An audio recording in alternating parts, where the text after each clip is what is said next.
Hi everyone, my name is Ashley Beeson and welcome back to my channel, and today we are talking New York Fashion Week Fall Winter 2025 collections because the first week of Fashion Month has concluded, so it is time to do my review on some of the collections that walk down the runway. So without further ado, let's just get right into the video.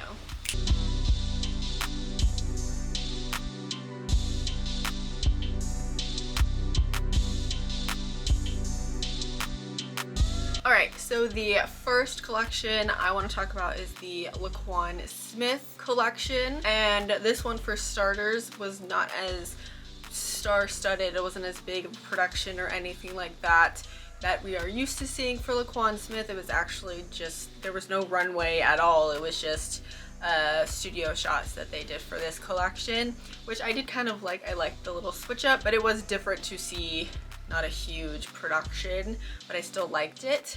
But moving on to the actual collection itself, it was still a very sexy and kind of dangerous collection because it is still very LaQuan Smith, even if the production of it and the kind of inspiration of it isn't as wild. First and foremost with this collection, houndstooth was actually fairly prominent within the collection itself, with being in different fabrication types. So it was in a variety of different things outside of just the normal like white and black houndstooth, small little houndstooth patterns that we're used to seeing in most textiles. They were enlarged, they were smaller too, but it was also on lace too. I noticed it on lace, and then there were also some kind of leather driven textiles that it had it on it. It was interesting to see the houndstooth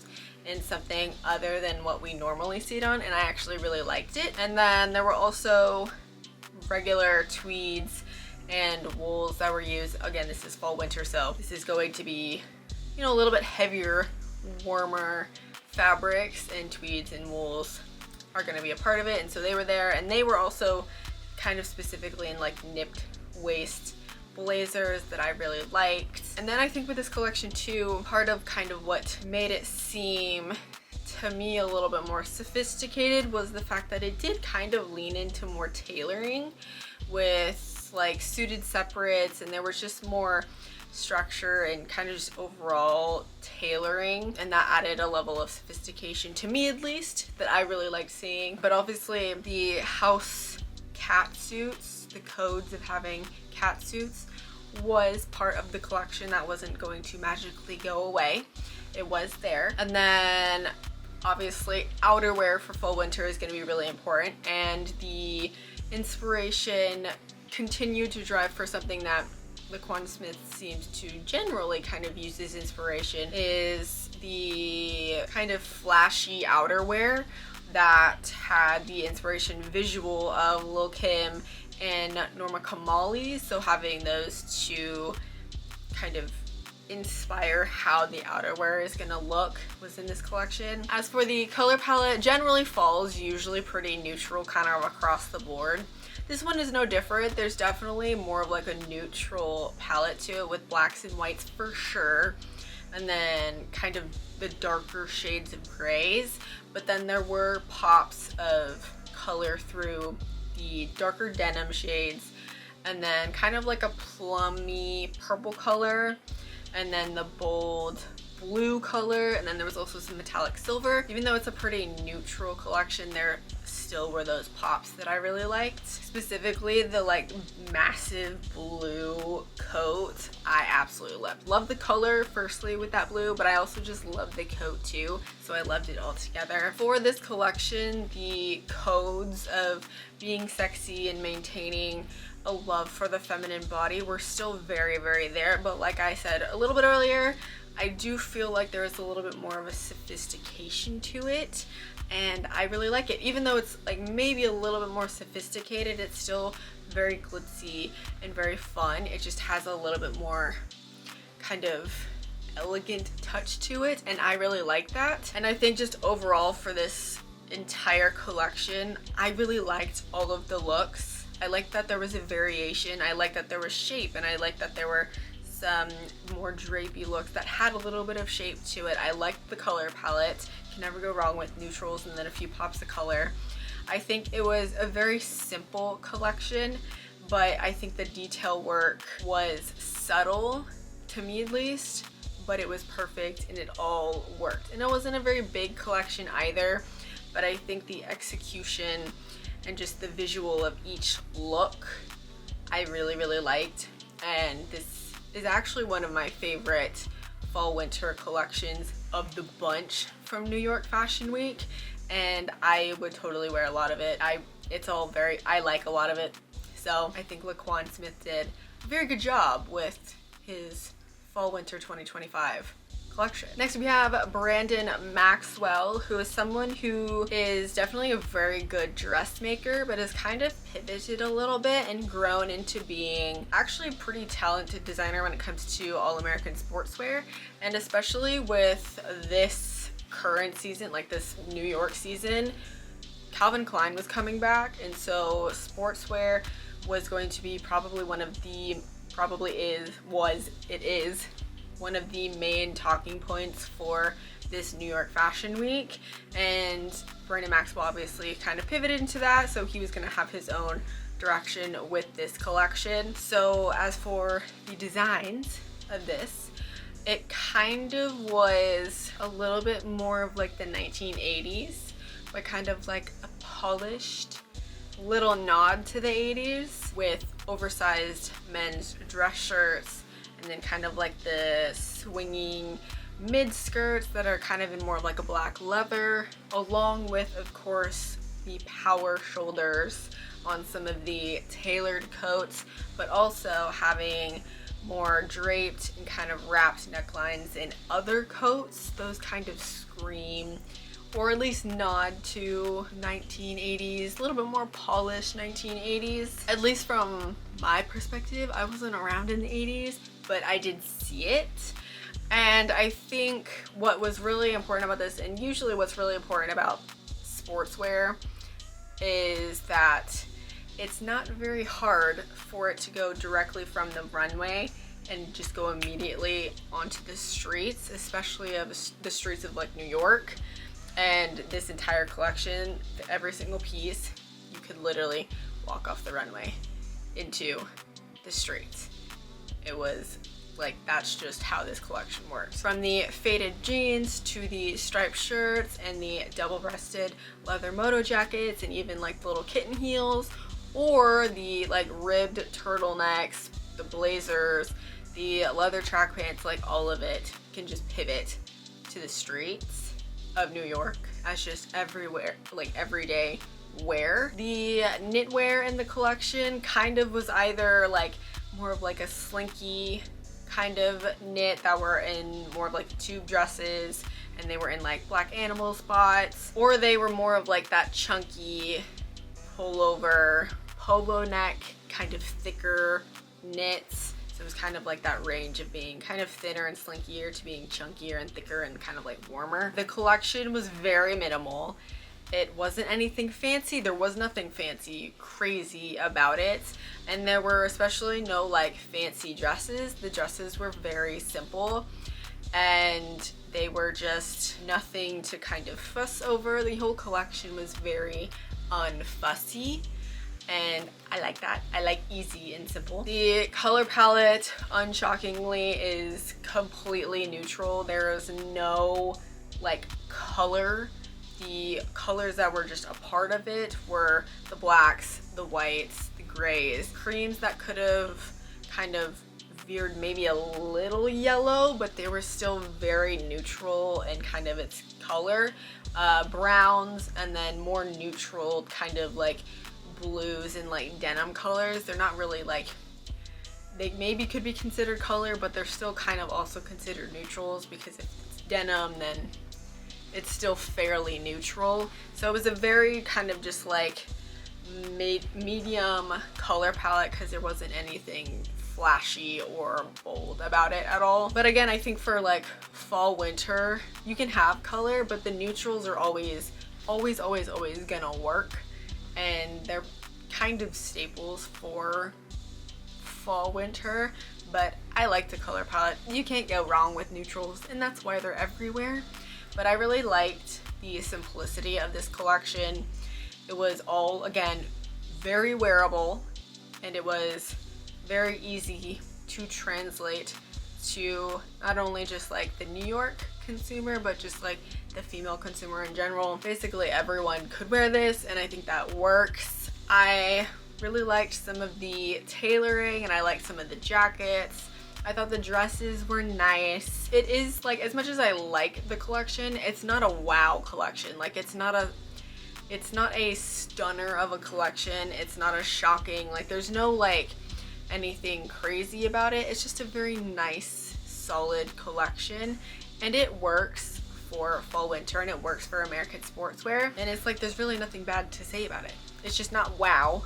I'm not impressed, but I like it. And I guess that's kind of, I think that might generally be the notion with classic sportswear, because it can be amazing to look at, but it's like, because it's so simple and it's so easy, it's not going to be like wow, but I still like it. And I think Brandon Maxwell did a good job with his fall winter collection. And then we have Carolina Herrera next, which is obviously staple New York Fashion Week, and this collection is no different. But the collection itself was inspired by the 1979 comedy Being There, and the actual staging of the show was also inspired by that movie. And the actual show itself had a garden of 3,000 cherry red ranunculus as like the tribute to the movie. So like basically the runway was kind of just framed by these red flowers, which I thought was very pretty. But because flowers and florals in general are a very natural thing for the house, it was not shocking that this was where the inspiration kind of came from, and it was all over the place. Flowers decorated prints and jacquards. They were also pinned to like lapels and gold brooches. There were lots of like floral gold detail work on a lot of the different looks. Florals were building up on strapless dresses and different types of things. There were just lots of flowers on most of the looks. There was also like a single large flower that was like at the waistband that opened the show. It was just a black outfit with a blue waistband floral. Or there were looks that were maybe a bunch of floral, big kind of like sculpted flowers at the neckline or maybe at the hip line, or there were kind of just like either in the prints, in the like detail works of the accessories, in the actual fabrics as they embroidered it, or they actually sculpted them out of fabric and stuck them somewhere. Lots of it, lots of flowers. The collection was actually really sharp, and I do think it was kind of a little sexy, very kind of not normal necessarily for Carolina Herrera, but I think it works. There were more looks that had kind of more midriff, and long narrow skirts were going to be paired with more bandeau style tops rather than like a traditional shirt styling, but also like the white button down shirts that are still very Carolina Herrera. They were still very much there. They were just more oversized, a little bit more tunic in their styling and the length. And then they were paired with cage skirts that were in more of like a chantilly lace. So there were still those button downs. They may not have been paired with like things that you would think they would be paired with normally, but they were still there because it's Carolina Herrera, so you gotta have that very traditional white button up. There were also suits that had some double-breasted blazers and kind of more full pants. There were definitely some like palette cleansers when it came to having more solid and simple looks that either maybe had a little bit more of those like gold little brooches, or they had nothing. They were kind of good like little breakups or like intros into like a bunch of floral, and most of the like kind of double-breasted stuff was a little bit more simple and kind of veered a little bit away from the florals. The colors themselves started off a little bit more neutral with some red, a little bit of blue, and a little bit of teal before they just moved right into color with kind of varying flower and like gardening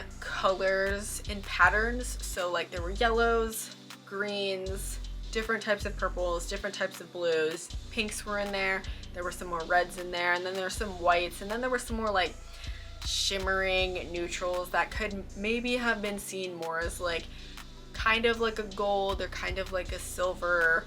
Those kind of neutrals were also kind of present in more of like a shimmering fabric, so that's how those colors were. And then you definitely did not miss the black, because the black was throughout the entire collection, whether it was maybe a full look or it was kind of mixed in with color. So it was like maybe the dress or the outfit was majority color or print, and then there was some black to kind of like level out the print, but black was still very important regardless of where it kind of was sitting throughout the collection. But overall, I really love this collection. I love the simple looks.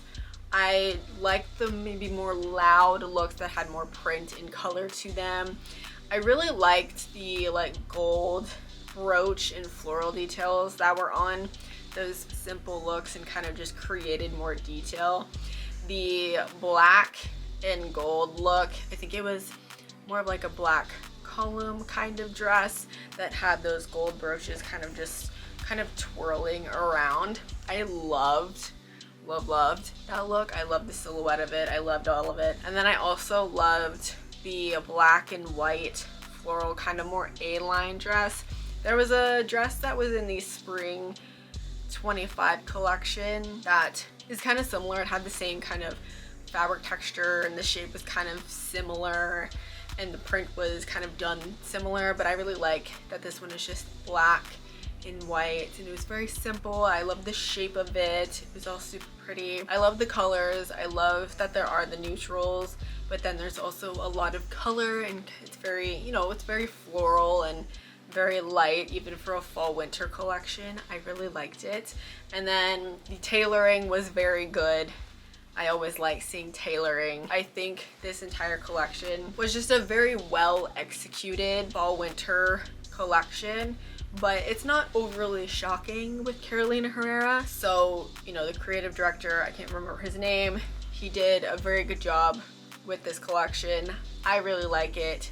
He did a good job with keeping Carolina Herrera a staple of New York Fashion Week, and this was one of the best collections of the week. So it was very good. The Michael Kors collection is next on my list, and this collection is kind of just described as opulent minimalism, which I agree with.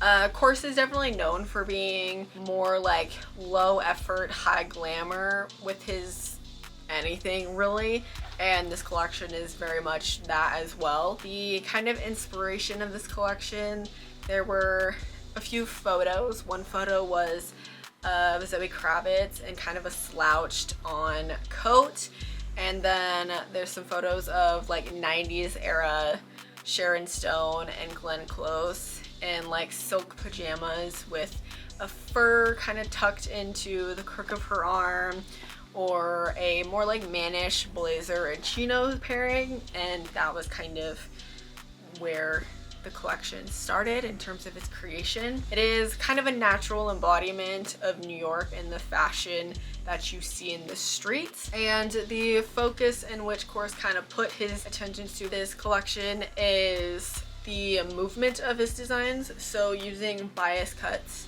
or asymmetrical lines, that would be how there would be more of a development in dynamic visuals and kind of leveling up something that's very simple and could maybe be seen as flat. Adding those lines kind of created different visuals to it. There were waistbands that were paper bagged for kind of a little bit more of like a chic kind of sense to it.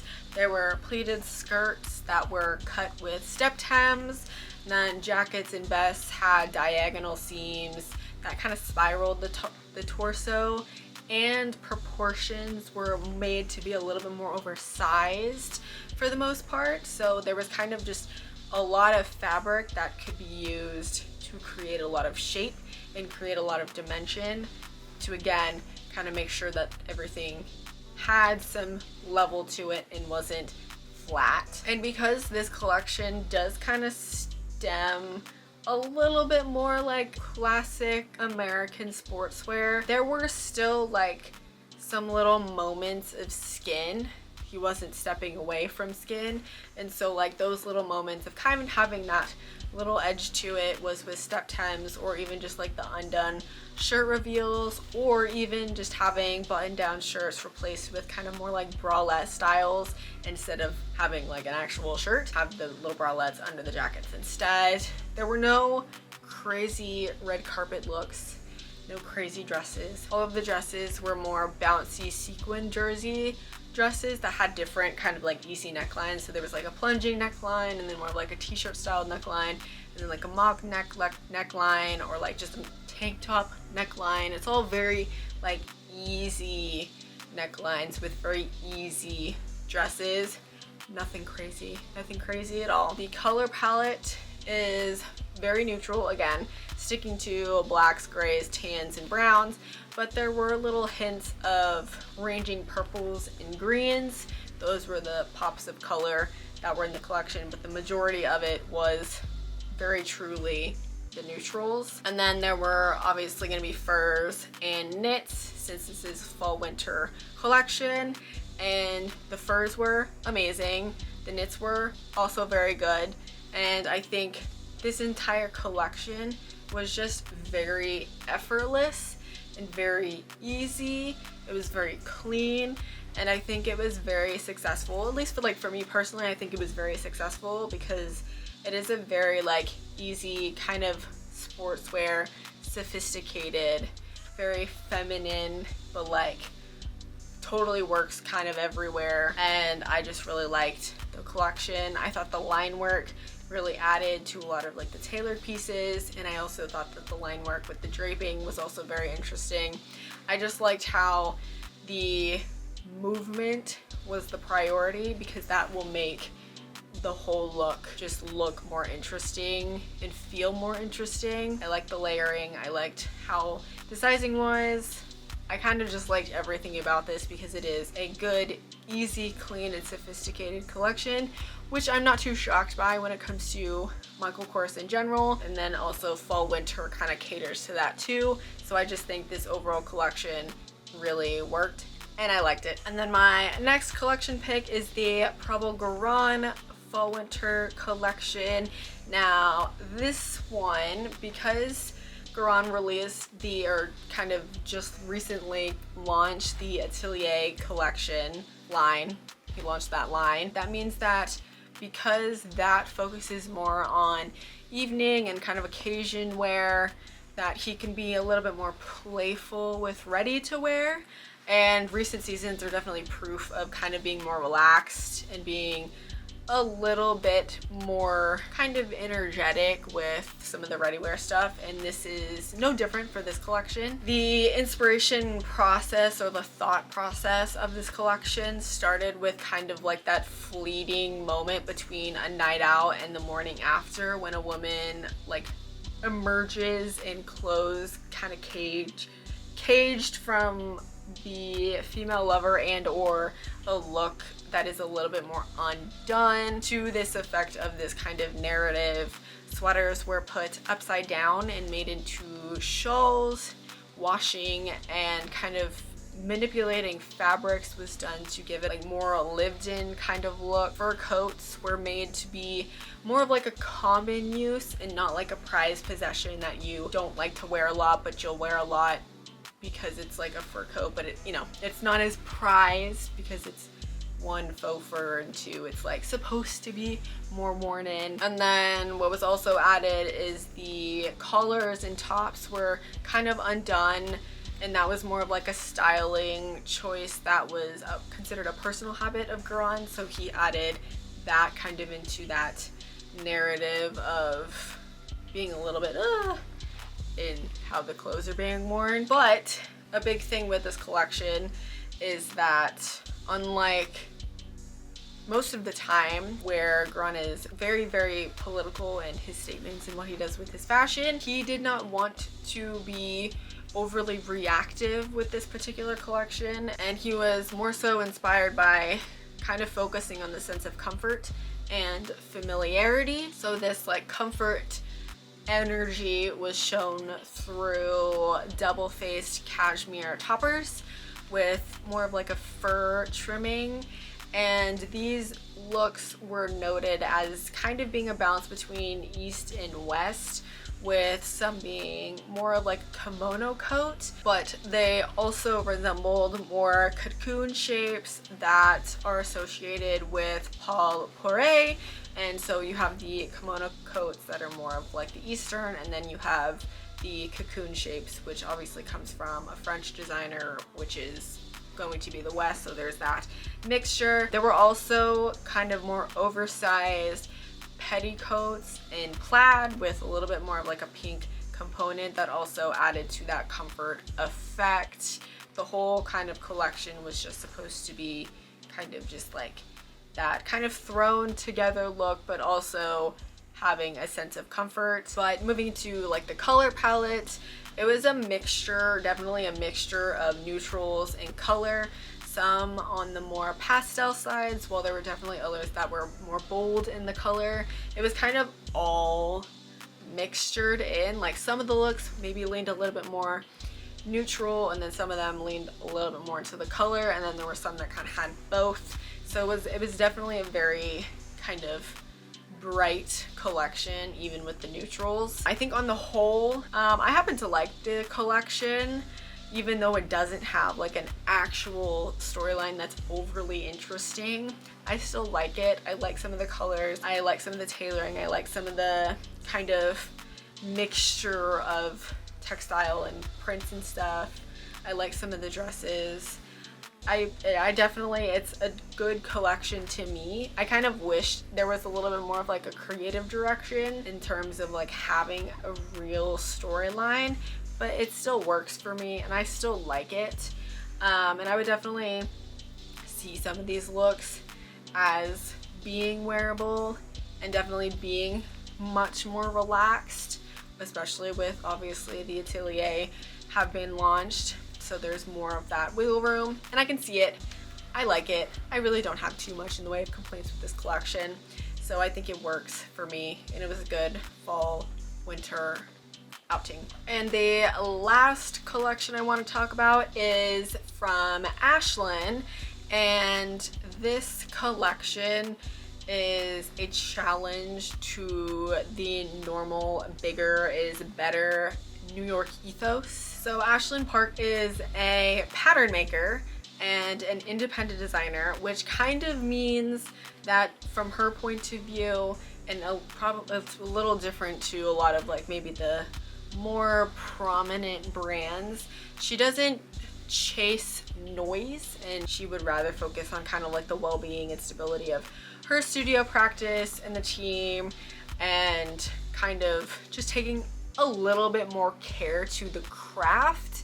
And for this collection, it was more of a distillation and refinement of what she has already done to date. So some of her past collections, kind of bringing them into this one. She had cropped jackets and draped jersey references from spring 2022 and 2023, while having more sporty inflections that were introduced in her Resort 2025 collection. And then she had puzzle constructions that came from her spring 2024 collection. And this puzzle construction included intricate pattern making using rectangle pieces of cloth to kind of create the structures of garments and stuff like that. And this is a technique that Park has kind of come to say that she feels like she can now like fully own, and I think it's really interesting. Pattern making is definitely very skilled art, and when you're good at it, you're very good at it, and I can see that she's very good at it. And Ashlyn Park kind of runs the line of being more of a minimalist in her aesthetic, but also likes to elevate it by adding shape and dimension so it doesn't read as flat, because minimalism can very quickly be boring and flat. because that's just how garments usually fall, but she is like minimalist but with shape, so there's an interest to it, and that just makes minimalism better as an aesthetic. And really good examples of kind of that shape and dimension is the opening look, which is a merino wool peplum blouse that hugged the waist before it belled out of the hips, and it was styled with like calf leather pants. And the closing look is one of those puzzle tops with a more organic and light shape that floated over the gathered jersey pants that were also very flowy. So those are two really good kind of examples of minimalism having shape and being more interesting, and they're definitely not flat. The kind of juxtaposition of soft and hard and pliable and structured were very much throughout the collection, having those contrasts, because again, that just levels up a more minimalist type of aesthetic and style. And so to that, there's technical khakis that were used in trenches and vests and pants, and a three-piece suit was also in there, while there were also the double-faced cashmere looks that were more sophisticated in blouses and coats that were a little bit maybe lighter in how they look, and they're not as structured and stiff like those technicals. There were a few evening looks that focused on real life versus kind of more of like the social media impact and more of like that social media moment. They weren't heavy on the evening look. They were just something that you could definitely get away with wearing on a night out or doing something like that, or having like, you know, maybe like a dinner or something. I don't really know. They were still very clean and not overly crazy. They were just very nice looks that you could definitely work into an evening event. The color palette is neutral and very clean, with orange and red being the only pops of color, and there were only a few looks throughout it that had those colors. Outside of that, it was those neutrals, the basic neutrals of creams, tans, whites, blacks, browns, the basics. This collection is very minimal, but the shape and the lines definitely level it up. And I'm relatively new to this particular designer, and I really like this collection. I like the color picks. I like the shape. I'm always a sucker for like interesting shape and interesting dimension and interesting lines, so I liked how that's what this collection was all about, was focusing in on something that's simple but making it interesting. I'm all for that, and I really liked it, and I thought that this was a really good and easy fall winter collection. And I also really like that she's one of those independent designers that really focuses more on the craft of what they're producing versus making sure that there's a logo or that everything is big enough, or, you know, not focusing on social media so much and focusing on the real life. What is it that my client, my woman, needs to wear, and I can see it with this, and I just like it and I appreciate it. And I can appreciate very good pattern making, because it is not easy to be very, very good at it, and I can see it, and I like the collection, and I think she did a good job. Nothing else to say to it, really. And that is the end of my New York Fashion Week Fall Winter 2025 review. Obviously, my list only has, what, 6 collection, so I missed a bunch. These were kind of just the ones that I wanted to focus on. There were definitely others that I liked, and then there, as always, were ones that I didn't particularly love, which is normal, but these ones were the ones that I wanted to talk about.